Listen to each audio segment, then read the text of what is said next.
Malaria? अरे वो तो सिर्फ गंदगी में होता है ना। एक बार मलेरिया हो गया तो दोबारा थोड़ी होता है। गिलोय का जूस पी लो या पपीते के पत्ते का जूस पी लो, घर बैठो ठीक हो जाएगा। ऐसी बातें आपने भी सुनी होंगी या खुद भी कभी बोल दी होंगी।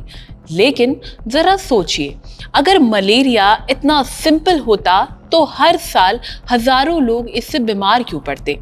ब्रेन मलेरिया जैसी जानलेवा कंडीशन ही क्यों होती? दरअसल मलेरिया को लेकर बहुत सारे मिथ्स हैं और जो कि हमारे आसपास ही घूम रहे हैं, और इन्हीं के चलते इलाज में देरी, बीमारी में लापरवाही और कई बार हालात गंभीर हो जाते हैं। तो फिर देर किस बात की है? साफ साफ बात करते हैं और मलेरिया से जुड़े इन सारे मिथ्स को दूर करते हैं हमारे एक्सपर्ट की मदद से।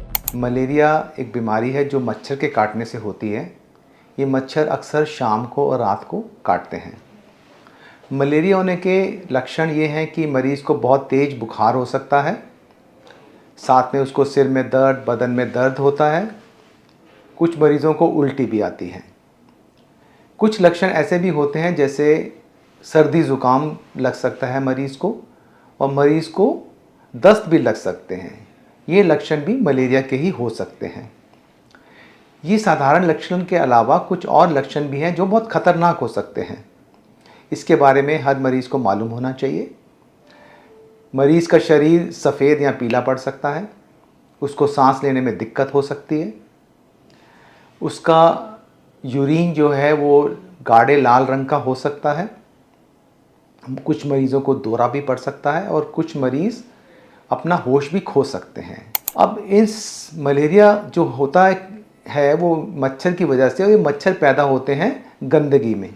मोस्टली जो पानी है, खड़ा पानी है, वहाँ पे मच्छर पनपते हैं और वहाँ से उड़ के ये काफ़ी जगहों में जा सकते हैं और वहाँ पे मच्छर काटने से ये मलेरिया हो सकता है। बट ऐसा नहीं है कि गंदगी बिल्कुल घर के पास हो, गंदगी थोड़ी दूर भी हो सकती है।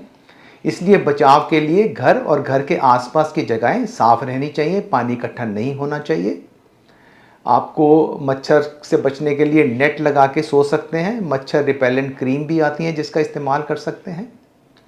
सबसे ज़रूरी बात यह है कि कभी भी तेज़ बुखार हो या किसी को खांसी ज़ुकाम तेज़ बुखार के साथ हो या दस्त लगे हो तो डॉक्टर से संपर्क करें। डॉक्टर आपका मलेरिया की जांच भी करेगा और अगर मलेरिया का टेस्ट पॉजिटिव आएगा तो आपको उसके हिसाब से मलेरिया का इलाज करा जाएगा। कुछ लोगों के मन में विचार होता है कि घरेलू इलाज करने से, जैसे पपीते के पत्तों का पानी पीने से या करेला खाने से या कुछ और चीज़ों के खाने से मलेरिया का इलाज हो जाएगा। ये एक धारणा ठीक नहीं है। ऐसा आप कर सकते हैं लेकिन ये मलेरिया का इलाज नहीं है। जैसे ही मलेरिया के लक्षण अगर लगें तो डॉक्टर से मिलना चाहिए। दूसरा, लोगों के मन में ये भी होता है कि मलेरिया तो एक बहुत पुरानी बीमारी है, ये घातक नहीं है। नहीं, मलेरिया घातक भी हो सकती है।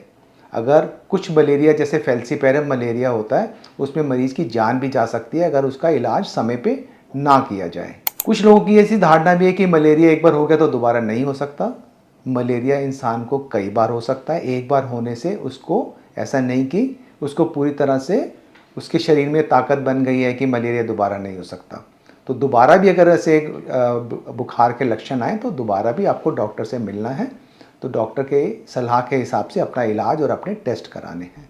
उम्मीद करते हैं आपके जितने भी मलेरिया से जुड़े मिथ्स थे सब दूर हो गए होंगे। इस वीडियो को लेकर आपकी क्या राय है, या फिर आप कमेंट करके हमें ये भी बता सकते हैं कि आपने कौन सा मिथ सुना है, ऐसी कौन सी कही बात सुनी है जिस पर आपको यकीन हो गया हो। कमेंट बॉक्स पे ज़रूर बताएं और हेल्थ से जुड़ी इस तरह की और भी वीडियोज़ के लिए बने रहिए thehealthsite.com के साथ।